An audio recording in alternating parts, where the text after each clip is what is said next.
사람이 어려움을 만나면 세 가지 반응을 주로 나타낸다는 것입니다. 그것은 폴 스톨처라는 사람의 책에 의하면 처음에는 환난 앞에 쉽게 포기하는 사람 있다는 것이죠. 그리고 두 번째 유형의 사람은 조금 견디다가 나중에 주저앉게 되더라는 것입니다. 보통 사람은 요 범주에 들어가는 것 같습니다. 그에 의하면 60%에서 70%가 이에 해당한다는 것이 조금 견디다가 다 주저앉아 버리더라. 그리고 세 번째 유형의 사람들은 정복해 버리고 끝까지 신심과 의지력으로 이겨내는 그런 사람이 있다는 것입니다. 여러분은 어디에 속하십니까? 오늘 이 부분을 여러분 정답을 좀 찾아가시고, 여러분 역시 아직도 풍랑과 환난 속에 계시다면은 이 부분을 집중적으로 여러분들 가슴에 새기고 기도 제목으로 승리하는 역사가 있기를 축복합니다. 평생을 살아가시면서 누구나가 한두 번 이상은 폭풍우를 만나고 모진 설한 북풍을 만나는 것 같습니다. 때로는 이 풍랑과 폭풍 속에서는 우리가 다음과 같은 네 가지 유형이 또 있습니다. 마귀에게 오는 것도 있습니다. 마태복음에서 누가복음에서 분명히 말씀했으니까 말이죠. 또 사람들 때문에 오기도 하는 것입니다. 대체적으로 많은 사람들은 이 사람의 관계에서 환난 풍파가 오는 것이죠. 세 번째는 내 자신의 문제, 내 자신의 실수와 죄로 인해서 환난 풍파를 만나는 사람이 있습니다. 또 어떤 사람은 주님께서 의도적으로 주님께서 그 사람을 특별히 죽임하여서 뭔가 하나님 앞에 존경에 쓰임받을 수 있는 제목을 만들기 위해서 그 사람에게 의도적으로 보내는 환난 풍파가 있더라는 것입니다. 우리에게 오는 폭풍우가 다 각각 다르지만 나름대로 목적이 있고 의도가 있습니다. 하나님께서 주시는 그 풍랑은 더더욱 하나님의 깊은 섭리와 그 속에 보석과 같은 축복이 기다리고 있음을 성경에서 우리가 쉽게 찾아볼 수가 있다는 것입니다. 본문 14장에서 나오는 이 폭풍을 통하여서 나는 무엇을 배울 수 있는가, 나는 어떻게 신앙의 반응을 보이는가 하는 것을 여러분의 이 말씀을 가슴에 새겨야 된다는 말씀입니다. 다시 말하면 내가 오늘 받아야 할 말씀은 무엇인가를 여러분들에게 제가 전하면 그 말씀을 여러분께서 삶 속에 소위 말해서 적용해 가는 것이 application, 적용할 수 있어야 된다는 것입니다. 그건 말씀은 말씀이고 나는 나가 아니라 이 말씀이 오늘 나에게 어떻게 받아들일 수 있느냐 하는 부분들 때 이게 믿는 자 속에 역사하신다는 것으로 이렇게 넘어가기 시작한다는 말씀입니다. 우리가 이제 식사를 하시면은 식사하는 순간 그래 여러분의 그 음식은 여러분에게 영향이 되는 것이고 힘이 되고 큰 여러분 삶의 그런 에너지가 된다는 말씀입니다. 그와 같이 우리가 신앙생활의 이 말씀 폭풍우라는 인생의 문제 앞에서 우리가 어떻게 받아들이냐에 따라서 이 말씀은 나에게 영적 에너지와 축복의 시작을 알 수 있는 그런 말씀인 줄로 믿습니다. 여기에서 두 가지를 우리에게 부각시키고 있습니다. 첫째는 이 말씀은 배를 타고 떠난 제자들, 배를 떠나는 제자들의 하나의 문제, 제자들이 폭풍우를 만났다는 문제가 있고, 이 폭풍을 만났을 때 예수님께서 거기에 오셨다는 말씀, 두 가지 상황을 우리에게 설명해 주고 있습니다. 이제 찬찬히 본문을 읽으면서 설명을 하겠습니다. 24절 말씀에 보시면 제자들이 배를 타고 가는데 큰 물결로 인하여 고난을 받았다고 했습니다. 자, 여러분 22절을 우선 한번 읽어보겠습니다. 예수께서 즉시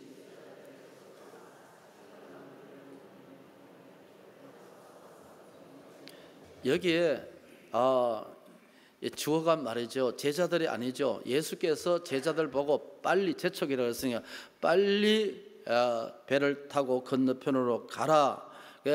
갈 곳까지도 지명을 하셨단 말이죠. 그러면 예수께서 제자들을 가라고 하셨습니다. 그런데 24절 말씀 보니까 배가 육지에서 수리를 떠나서 바람이 거슬림으로 물결로 말미암아 고난을 당하더라. 예수께서 가라 하시는데도 고난을 만났다. 즉 다시 말해서 우리가 살면서 누구나가 풍랑을 만난다는 말씀이죠.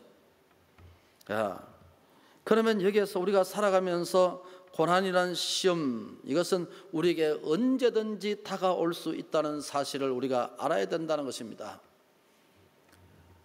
배를 몰고 있는 성장은 망망대해를 하면서 풍랑이 없다고 생각하지 않습니다. 풍랑은 수많은 풍랑을 만난다고 생각하면서 대비를 하면서 항해를 하겠죠.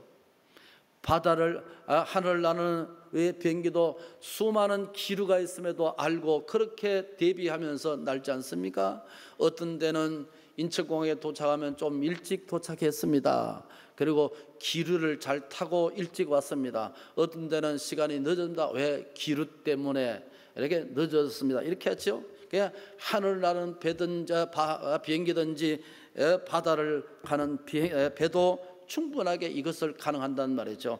그와 같이 우리 인생에도 풍랑이 반드시 있음을 알고 우리가 살아가야 한다 하는 것입니다. 언제든지 고난이라는 것이 풍랑이 우리에게 올 수 있음을 우리가 알아야 된다는 것입니다. 두 번째 상황의 전제는 무엇입니까? 여기에서 예수께서 말씀하십니다. 건너편으로 즉시 재촉하여서 가라 그랬습니다. 어떤 풍랑은 성도가 하나님 뜻 가운데 살아가는데도 풍랑을 만났어요. 예수 믿고 정상적인 신앙생활을 하시는데도 가정에 풍랑이 오고 인생에 환난이 찾아왔다고요. 여기에 우리가 신앙의 갈등이 있습니다. 이게 우리가 사람들이 이겨내지 못하면 다 시험에 들게 되더라는 것입니다. 예수님께서 22절에 명령을 했습니다. 제자들은 예수 명령에 순종했습니다. 그런데 24절에 가니까 풍랑이 일었다고 말했습니다. 이걸 어떻게 해석해야 되느냐는 것입니다. 예수님께서 제자들에게 배를 타도록 지시했고 가야 할 장소까지 했습니다. 풍랑을 만났습니다. 주님이 제자들에게 왜 베세다를 떠나가 건너편에 가야 하는지를 제자들은 잘 몰랐습니다. 주님의 명령은 이해할 수 없는 것들이 대다수입니다. 성경을 읽으면 이해가 되지 않습니다. 그런데 하나님은 우리에게 이해하게 해달라고 해도 하나님은 침묵할 때가 많더라는 것입니다. 마치 욥이 고난을 당했을 때 하나님은 한마디도 말씀 안 하고 끝까지 침묵하더라는 것입니다. 주님은 우리에게 이해를 구하면서 너의 상황에 이해를 구하면서 신앙을 설명하지 않더라는 것입니다. 신앙의 세계라는 것은 이해를 우리에게 구하지 않을 때가 대부분입니다. 우리가 이해가 돼서 믿는 것이 아닙니다. 믿을 때 이해가 되고 믿을 때 무엇입니까? 우리가 하나님의 뜻을 발견하게 되던 것이 대다수가 아니겠습니까? 말씀하신 대로 이해는 안 되지만 하나님의 말씀이시기 때문에 우리가 믿을 때 주의 역사가 일어나게 된다는 것입니다. 주의 말씀대로 순종하는데 풍랑을 만났습니다. 여기에 우리의 갈등이 있음을 오늘 본문에서 시작합니다. 갈등으로 시작해서 우리에게 해결점을 제시하고 있는 것이 본문의 말씀입니다. 그러면 주님께서 우리에게 무엇을 하셨을까? 주님은 배 타고 가라고 제자들에게 말씀하시고 예수께서 뭘 하셨을까? 23절 말씀을 읽겠습니다. 무리를 보내신 후에 그러면 제자들 보내시고 제자들은 배 타고 건너편을 가시는데 예수님은 그 길로 바로 따로 산에 올라와서 기도하러 가셨다. 동시적으로 우리에게 설명하고 있습니다. 예수님께서 왜 기도하러 가셨을까? 우리는 이 본문 전후로 볼 때 두 가지를 설명해 주고 있습니다. 첫째는 예수님의 제자들을 가라고 했었으니까 예수님의 제자들을 위해서 기도했을 거라 한 것이 첫 번째 가장 쉬운 해석이고, 두 번째 14장 15장 넘어가면 예수께서 고난받으신 문제가 나오기 시작합니다. 예수께서 고난을 위해서, 십자가의 고난을 위해서 늘 준비 기도를 하셨습니다. 여러분, 신학자 크로사이드는 기도는 누적 효과가 있다고 말씀했습니다. 예수께서도 자기가 십자가의 고난을 지심을 알고 오랫동안 이 문제를 두고 기도했었습니다. 워낙 고난이 심하고 하나님의 공의와 정의를 구현하기 위해서는 자기가 죽어야 한다는 사실을 알았기 때문에 그는 오랫동안 준비를 했단 말이죠. 자, 그러면 여기에서 이렇습니다. 예수께서 십자가 지심은 피할 수 없는 겁니다. 예수께서 고통당하셔서는 피할 수 없는 것입니다. 우리가 나음을 입기 위해서 예수께서 고통을 당하면 우리가 나음을 입고, 예수께서 죽어야 우리가 살아나기 때문에 이건 하나님의 대원칙이란 말이죠. 그러니까 중요한 문제가 있을 때, 내 마음대로 할 수 없을 때, 중단 일을 앞두고는 우리가 따로 한적한 시간에 한적한 곳에서 기도하셔야 된다는 말씀입니다. 기도라는 것은 이렇게 말씀하시죠. 따로 시간을 내서 기도해야 한다는 것입니다. 24절 말씀을 읽으실까요? 육지에서 술이 떠나서 바람이 거슬림으로 물결로 말미암아 고난을 당하더라. 자, 제자들이 탄 배가 바람에 거슬림으로 했습니다. 바람의 방향대로 가게 되면 풍랑을 만나지 않을 수도 있었다는 말씀이겠죠. 그런데 예수님께서 바람의 방향도 다 임의로 정하시는 분인데 제자들이 가는 배라 풍랑을 만나게 해버렸다. 왜 주님이 그랬었을까? 왜 우리에게 풍랑을 주실까? 왜 우리 인생에 눈물을 흘리게 하실까? 여기에 우리가 갈등이 있다는 것입니다. 이걸 신앙으로 풀어내지 못하면은, 이걸 우리가 신앙으로 해서 정답을 찾지 못하면 시험 든다는 것입니다. 예수님께 가라고 하는데 왜 풍랑을 만나느냐는 것입니다. 주의 뜻대로 사는데 왜 나에게 병이 찾아왔느냐는 것입니다. 이해할 수 없는 것이죠. 그런데 로마서는 이렇게 말씀합니다. 모든 것이 합력하여 선을 이룬다고 말씀하시죠. 만약 결론적으로 말한다면 하나님의 뜻이 이 속에 숨겨져 있다는 말씀이겠죠. 그러면 우리가 다시 이 가운데서 우리가 정답을 찾아내야 하는 것이죠. 자, 그러나 바람이 부는 대로 노를 져가면은 주님이 가라는 목적지에는 갈 수 없습니다. 우리 마음대로 가면 우리의 목적지는 갈 수 있습니다. 그러나 주님이 원하는 목적지에는 갈 수 없다는 것 아니겠어요? 우리도 세상의 풍조대로 따라 살면 편안합니다. 피곤할 때 쉬고 자고 싶을 때 자고, 우리가 그렇게 믿음 생활을 하시면은 우리가 편안하게 믿음 생활을 할 수 있습니다. 여러분, 그러나 우리가 그렇게 하면 하나님과의 깊은 만남이 이루어지지 않습니다. 하나님의 살아계신다고 성경에 말씀하고, 우리가 그렇게 들으면서 그 하나님의 살아계심은 내 삶 속에 도대체 뭐라고 역사하는지 그걸 경험하지 못하게 된다는 것입니다. 사람은 우리가 사는 이 세상만 있는 것이 아니라 이 바깥에 훨씬 더 아름다운 세상도 또 있다는 말씀입니다. 우리가 그게 경험하려면 우리가 결단이 필요하고 우리에게 행동이 필요하다는 것이죠. 그러나 주님 뜻대로 말씀대로 사는 것은 어렵습니다. 우리 마음대로 살고 바람 따라 흘러가면 주님의 역사와 주님의 살아계심을 우리가 만날 수 없습니다. 24절 하반절에 물결로 인하여 고난을 당하더라, 그렇게 했습니다. 그러니까 바람을 거슬려 가야 하니까 주님의 말씀에 순종하면 환난을 피할 수 없습니다. 영생의 길을 가는 데서 환난이 찾아옵니다. 예수 믿고 만사의 형통이라고 생각했는데 위험할 때가 있다는 것이죠. 왜? 세상과 적당히 발을 맞추면 그런 것 없습니다. 진정으로 말씀 따라 살면은 우리의 풍랑이 오게 되어 있다는 말씀을 우리에게 충분히 하죠. 자, 그러면 다시 보겠습니다.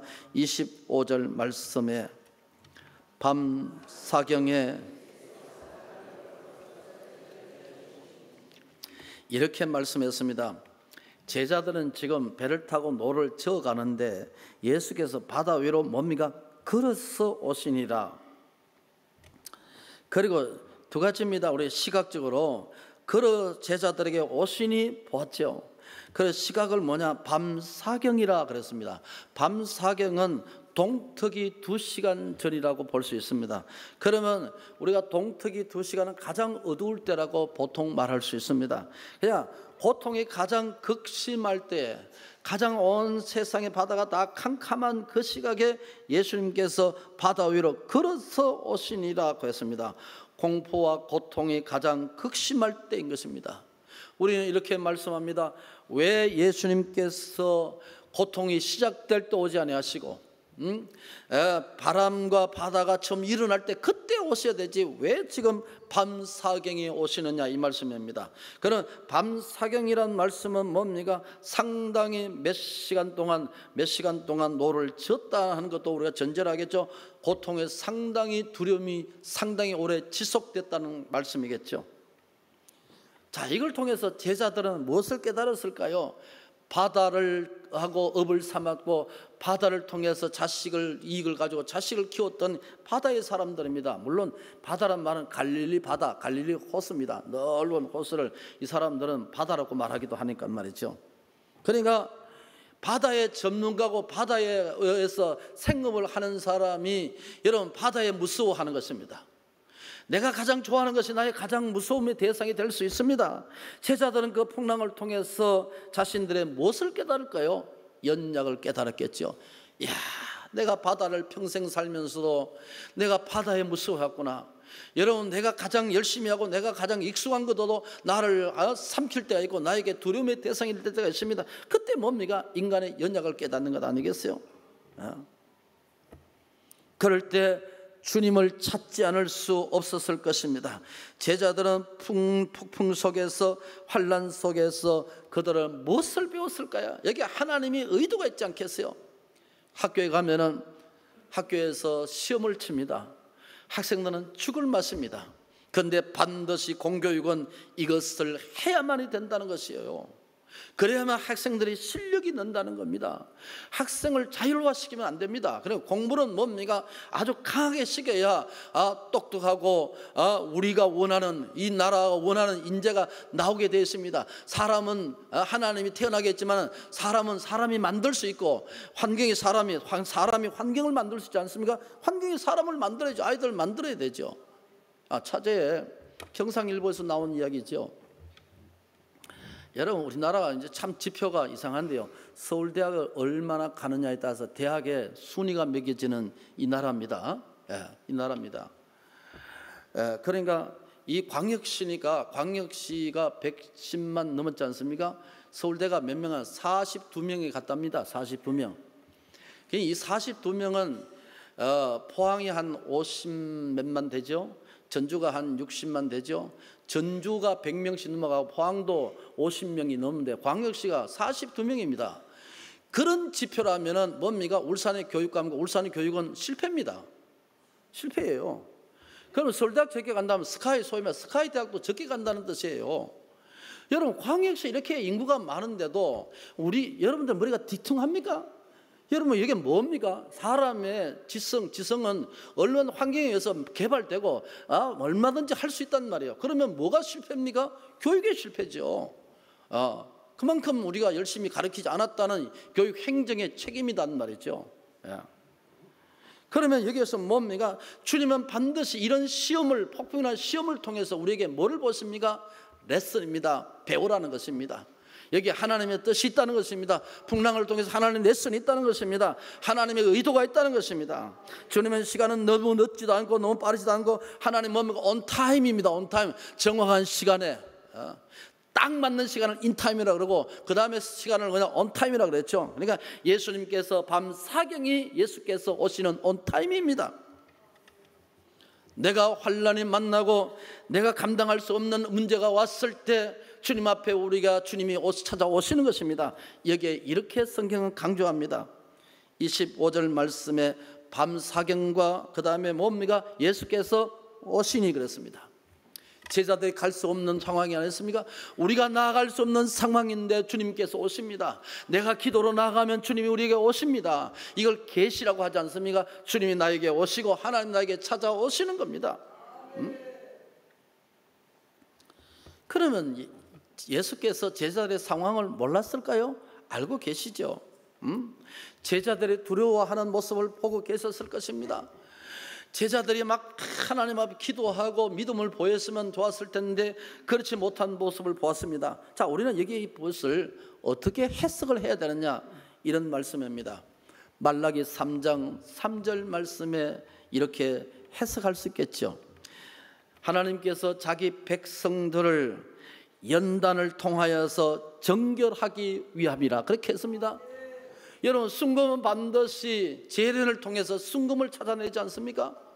원석을 갖다 지르면 오랜 과정을 겪어서 순금이 나오듯이 말이죠. 하나님 우리를 정결하게 만들기 위한 과정이 뭡니까? 그게 연단이랍니다. 환난이라는 것입니다. 그러니까 환난의 목적은 환난이 아니라, 환난의 목적은 뭡니까? 정결하기 위한 순금을 추출하기 위한 하나님의 과정이라는 것이죠. 내 인생이 살아오면서 나는 하나님의 축복입니다, 내가 지금까지 살아온 것이 하나님의 은혜입니다 하는 이 고백을 듣고 싶어서 하나님 우리에게 때로는 뭡니까? 환난을 보내고 폭풍을 보낼 때가 있다는 것이죠. 하나 더, 110편 119편 71절에 풍랑을 만난 것이 내게 유익이라, 이로 인해서 내가 주의 윤례를 레슨하게 되었다, 배우게 됐다 그랬습니다. 아이들은 많은 학원을 보냅니다. 배워야 하는 것입니다. 많은 해외 사람들이 대한민국 왜 이렇게 선진국이 됐느냐 그럴 때 교육이 제일 먼저 교육이라 그랬습니다. 이것이 우리나라의 가장 강점이라 그랬습니다. 여러분, 해외 나가버리지만은 문제 해독이 안 돼서 그 나라는 기술을 발전을 못 시킵니다. 우리 현대자동차나 많은 대기업들이 인도나 아프리카 나가서 공장을 세워도 공장을 못 돌려. 왜냐? 문제 해독이 안 되니까 말이죠. 그럼 우리나라는 뭡니까? 어디 갖다 세워놔더라도 뭡니까? 영어까지 다 지금 하는 젊은이들이 됐으니까 금방 그냥 습득이 빠르다는 것이죠. 그게 우리나라의 강점이고 우리나라가 잘 사는 비결이라고 해외 사람들이 이야기한단 말이죠. 자, 풍랑이 왜 유익입니까? 풍랑은 풍랑으로 끝나는 것입니다. 이게 내가 레슨하지 못하면, 내가 배우지 못하면, 하나님의 율례를 배우지 못하면 이건 풍랑은 저주입니다. 그러나 풍랑의 축복이고 풍랑의 감사가 될 수 있는 것은 뭡니까? 풍랑을 주신 하나님의 뜻입니다. 저는 20대 왜 결핵병원에, 마산 결핵병원에 몇 년간 누워있는지 알지 못했습니다. 그런데 목사가 되고부터는 그것이 평생의 나에게 영적 재산이었습니다. 무슨 일을 만나 그때 살려주신 하나님이 이까짓 것 이렇게 나가는 겁니다.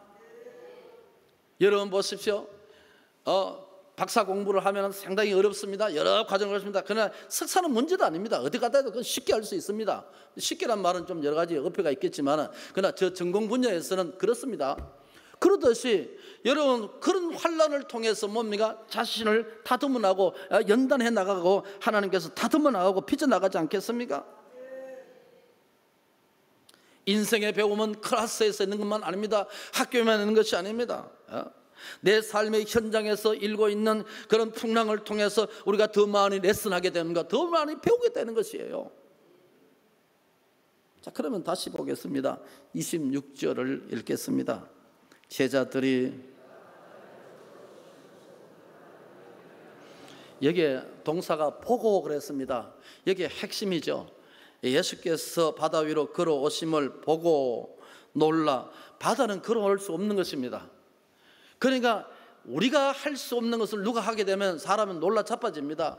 스프라이즈죠. 원더풀이죠. 그러니까 놀랐죠. 그러니까 이게 아주 기절할 정도입니다. 바다는 걸어오는 것이 아니고 바다는 배 타고 다니는 것입니다. 그런데 예수께서 뭡니까? 자기의 바다에 죽는다고 하는데 예수께서 바다 위로 걸어오신단 말이죠. 이건 뭡니까? 우리의 이성과 개념을 초월해서 뭔가 나타나면 사람은 받아들이지 못합니다. 그때 나온 말입니까? 고스트, 유령이다, 귀신이다, 귀신이다, 이렇게 나가는 거죠. 한 번도 경험하지 못한 세계를 이들은 보았습니다. 그런데 예수님께서 풍랑을, 이 지금 제자들이 가장 두려워하는 것이 뭐요? 풍랑이죠, 풍랑. 그런데 예수께서 지금 풍랑을 딛고 걸어서 온다며요. 풍랑을 두려워서 죽겠다 오는데 예수께서 풍랑을 딛고 걸어서 온다. 우리 건강이 두렵고 앞날이 두렵고 내 삶이 두렵습니다. 그런데 내 삶을 주장하시고 내 삶을 이끄시고 주장하시는 하나님이 그것을 딛고 믿고 우리에게 찾아오시는 분입니다. 우리는 감당할 수 없지만 주님은 감당하고 이미 우리에 오십니다. 그 주님을 믿을 때 내가 그 환난을 이길 수 있다는 것입니다. 이게 뜻이에요. 제자들은 파도를 두려워했습니다. 그들은 물에 빠질 것을 두려워했습니다. 제자들은 어부 출신이 대부분이었지만 물을 두려워했습니다. 물과 생활을 했고 물에서 자란 이들이 물을 두려워한 것입니다. 물로 인해서 먹고 마시고 자식 공부시켰던 그들이었지만 그 물길이 오히려 자기들을 삼켜버릴 수 있다는 것에 대해서 그들은 놀랐습니다. 그런데 제자들은 삼킬 듯이 밀려오는 그 물결이 지금 예수님 발 아래에 있다는 것이죠. 야, 그래서 유령이다, 유령이다. 우리가 예수는 우리가 가장 두려워하는 질병도 이기고 올 수 있고 우리의 삶을 짓누르는 물질도 지배하고 우리에게 올 수 있습니다. 이사야 43장 1절에 이렇게 고백합니다. 야곱아, 너를 창조하신 여호와께서 이제 말씀하시니라. 너는 두려워하지 말라. 내가 너를 구속하였고 내가 나를 지명하였나니 너는 내 것이다. 여기에 단어가 있습니다. 야, 하나님께서 말씀하시고 이제라 그랬습니다. 이제 now, 지금 말씀하시느니라. 그럼 하나님께서 이 성경은 기록적으로 볼 때 수천 년 전입니다. 그런데 이 생명의 말씀은 뭡니까? 수천 년 전이라도 이게 오늘 나에게 무슨 말씀이냐, 무슨 의미냐 할 때 그냥 수천 년 전의 사건이 현재의 사건이 될 수 있는 중요한 단어 하나가 있습니다. 수천 년을 딛고 현재 역사할 수 있는 하나의 단어가 있습니다. 그게 뭡니까? 주여 믿습니다 하는 순간에 2000년 사건에나 now, 지금 사건이 된다 이 말씀입니다. 예수께서 지금 말씀하시느니라. 그러니까 뭐라고 했습니까? 너는 두려워하지 말라. Do not fear. 두려워하지 말라. 뭐라고 했습니까? 왜 두려워하지 말입니까? 너는 내 것이다. You are mine. 너는 내 것이다 그랬어요. 로마서 8장을 기억하십니까? 누가 우리를 그리스도의 사랑에서 끊으려고 그랬습니다. 우리가 누굽니까? 하나님의 것입니다. 가장 중요한 것은 우리가 하나님의 소유란 말이에요. 이건 끊을 수 없습니다. 이 세상에 가장 강력한 관계가 하나 있습니다. 피로써 맺어진 관계. 부모와 자식의 관계는 어떤 법도 여긴 통하지 않습니다. 여러분, 예수께서 나 위에 죽으시고 하나님이 용서해 주시고 하나님의 자녀가 인쳐서 성령으로 인쳐시고 하나님의 성경에 문서로 남겨놓았습니다. 이거 끊을 수 없다는 말이죠. 우리는 하나님의 것입니다. 어떻게 우리를 하나님 것 만들었는가? 내가 너를 구속하였고 그랬습니다. I have redeemed you. 내가 너를 구속하였고 내가 너를 지명하여 불렀나니 너는 내 것이다. 우리 하나님의 것이에요. 그러니까 사탄이 우리를 마음껏 못합니다. 우리가 살고 죽는 것은 사탄의 뜻이 아닙니다. 하나님의 뜻이에요. 하나님의 뜻이요. 지금 여기 앉아 계신 것은 누구의 뜻입니까? 하나님의 뜻이에요. 어제 죽었던 사람이 오늘 그렇게 살고 싶었던 사람 시간입니다. 근데 우리가 살아있지 않습니까? 감사하지 못할 이유가 없죠. 누워서 건강을 회복하려고 그렇게 마음으로 소원하지만 못 나오신 분이 있습니다. 그러면 그 시간이 얼마나 우리가 감사하겠습니까? 걷고 싶고 말하고 싶고 음식 먹고 싶고 노래 부르고 싶고 교회 나오고 싶어도 못 나오신 분은 여러분 있지 않습니까? 우리 성도 가운데. 그럼 여기 나오신 것은 여러분 감사해 보셨습니까? 나를 가장 잘 아시는 분이 주님이십니다. 나의 약점도 나의 강점도 아시고 나의 안고 일어서심도 아시고 내가 나의 죽음에 언제 죽을 것인도 하나님께서 다 알고 계십니다. 그 주님께서 우리에게 오신다는 말씀이겠죠. 27절을 읽으실까요? 예수께서 내가 누굽니까? 나의 아버지, 나의 구주, 그죠? 구주시죠. 즉시 말씀합니다. 제자들은 물결이 두려운 나머지 물 위로 걸어오신 예수님을 보고 두령이다, 유령이다. 세상 물결이 두렵고 무서운 자들은 예수님이 물결을 잔잔하게 할 수 있다는 것이 믿어지지 않았습니다. 예수님에 대한 믿음이 없으면 두려움이 생깁니다. 그 두려움 가운데 예수님께서는 두려워하지 말라. 두려운데 두려워하지 말라. 이게 뭡니까? 차이가 뭡니까? 내가 두려운데 두려워하지 말라. 그러면 두려워하지 말라는 말씀을 우리가 믿어져야 두려워하지 않는 것이 된단 말입니다. 여기에 뭐가 필요합니까? 바로 믿음의 문제라는 것이죠. 가끔 우리에게 일어나는 모든 상황을 우리는 이해할 수 없고 알 수도 없지만은 그럼에도 하나님은 우리에게 도와주신다고 하십니다. 참으로 너를 도와주시라. 나의 오른손으로 너를 붙들어 주신다고 했습니다. 내가 이해하지 않고 이해되지 않고 받아들일 수 없는 어떤 상황이 오더라도 하나님 모든 것을 합력하여 선을 이루신다고 말씀했습니다. 자, 여기에 이제 우리가 방법을 찾아야 돼. 정답을 찾아야 된단 말이죠. 그런 이 풍랑을 이길 수 있는 방법을 주님께서 30절에 말씀을 하셨습니다. 읽겠습니다. 바람을 보고 무서워 빠져갑니다. 자, 여기 본문을 가만히 보세요. 자, 소리질러 나를 구원하소서. 소리 지른다는 것은 바다에서 큰 소리 친다는 것입니다. 누구를 향해서? 주님이죠. 인간이 주님을 향해서 소리 지르는 것을 뭐라고 합니까? 부르짖는 기도라고 하지 않습니까? 사람이 사람 사이에 하는 것을 대화라고 합니다. 인간이 하나님 앞에 대화하는 것을 기도라고 합니다. 근데 너무 급하니까 쫙 cry out save, cry out Lord save me. 그러니까 주님 나를 구원하소서라고 큰 소리로 지금 막 부르짖는 거단 말이죠. 그러니까 베드로의 말씀은 여기에서 제자들은 생명을 건 기도, 간절한 기도, 기도의 생명은 뭡니까? 간절하지 않습니까? 다시 말하면 우리의 기도가 좀 간절해질 필요가 있다는 것입니다. 간절할 필요가 있어요. 30절 상반절에 보세요.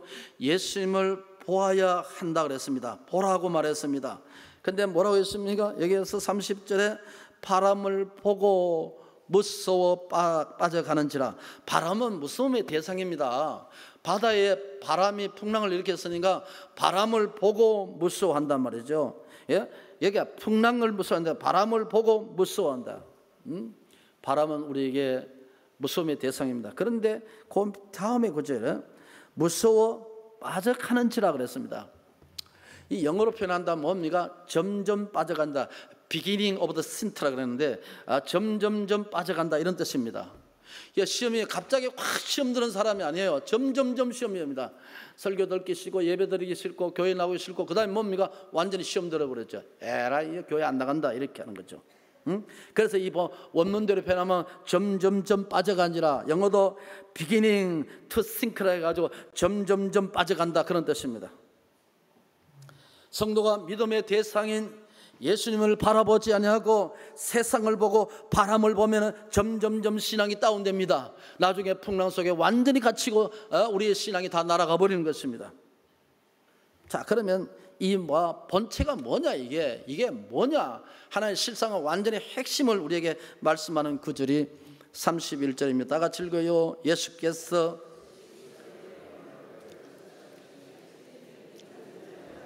세상의 종교는 우리가 손을 내밉니다. 그러나 계시 종교는 주님이 우리에게 손을 내밉니다. 주님께서 우리에게 찾아오시는 종교입니다. 우리가 찾아가는 종은 자연 종교고 세상의 종교지만 주님이 우리에게 찾아오시고 주님 우리에게 손을 내미십니다. 그런데 이렇게 말씀합니다. 믿음이 작은 자여 그랬습니다. 영어에서 little이란 말은 거의 없다는 뜻인데 아주 믿음이 거의 없다는 것입니다. 제자들이 믿음의 사람들입니다. 그런데 풍랑을 맞으니까 진짜 믿음이 없습니다. You have little faith라 그래가지고 믿음이 거의 없어요. 그랬어요. 믿음이 좋은 것 같아도 여러분도 환난 만나면 믿음이 없는 사람이 대다수예요. 이렇게 했죠. 믿음과 의심이란 말은 상관관계가 있는 것 같습니다. 31절에 손을 내밀어 불러 붙잡으시면서 이래서 믿음이 적은 자여 왜 의심하느냐. 그렇죠? 의심과 믿음은 같이 있어요. 믿음이 충만하면 의심은 없어지는 것이고 그 다음에 믿음이 없으면 의심이 되는 것입니다. 그러면 제자들이 여기서 뭡니까? You have little faith라고 그랬으니까 믿음이 없는 것이죠. 그러니까 풍랑 앞에 두려워서 죽겠다고 야단나는 것이죠. 이게 우리들의 모습입니다.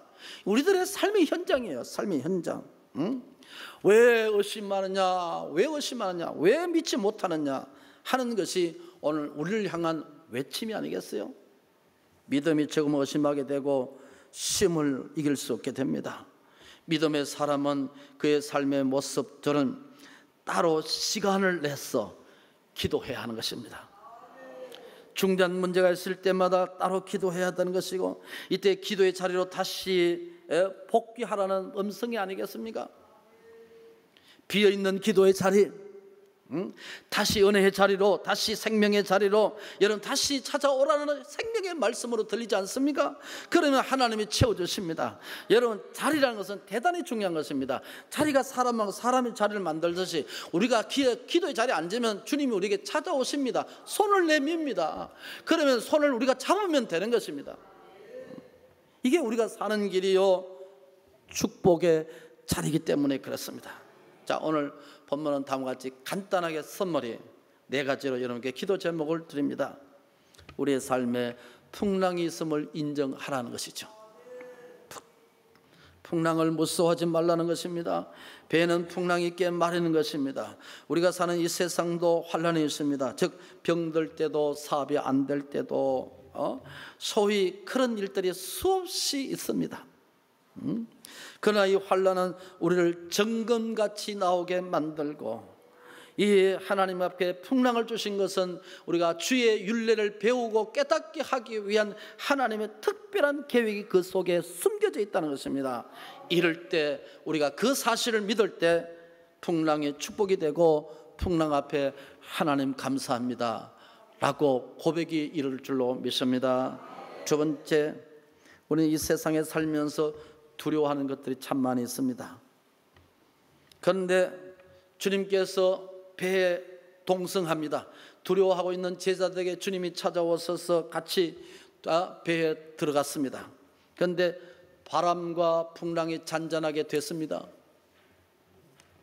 내 인생에 예수님 오시면 환란이 그치고, 내 인생 속에 예수님께서 오시면 풍랑이 그치는 역사가 있다는 사실을 말씀하는 것 아니겠어요? 내가 감당할 수 없는 것, 내가 이겨낼 수 없는 것인데 주님이 내 삶에 오시면 그것을 감당할 수 있더라 하는 말씀을 여기에 두 번째 하고 있습니다. 세 번째 메시지입니다.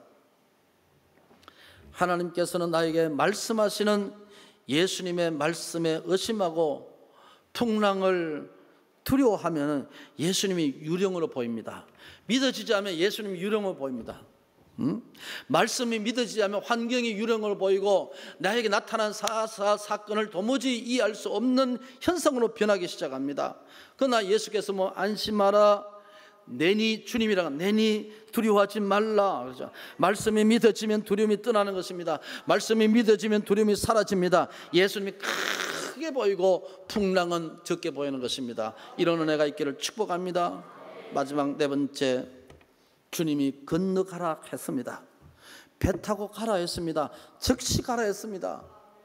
그런데 풍랑을 만났습니다. 예수 열심히 믿습니다. 정석대로 믿습니다. 그런데 환란이 찾아왔단 말이죠. 야, 여기엔 반드시 뜻이 있습니다. 반드시 축복이 있습니다. 그러나 주님의 말씀 따라 사는 길이 당장은 환란과 갈등이 있지만은, 그러나 그 길이 좁은 길이요, 그 길이 영생의 길이요, 합력의 설을 이룬 길이 그 속에 숨겨져 있어요. 우리가 이 길을 가는 것입니다. 이 길을 가기 어려움이 있습니다. 그러니까 환란이 찾아올 수 있습니다. 그러나 하나님 뜻을 이루는 것, 하나님의 살아계심을 만나는 길이기 때문에 우리는 이 길을 가야 합니다. 할렐루야. 은혜가 되기를 예수의 이름으로 축복합니다.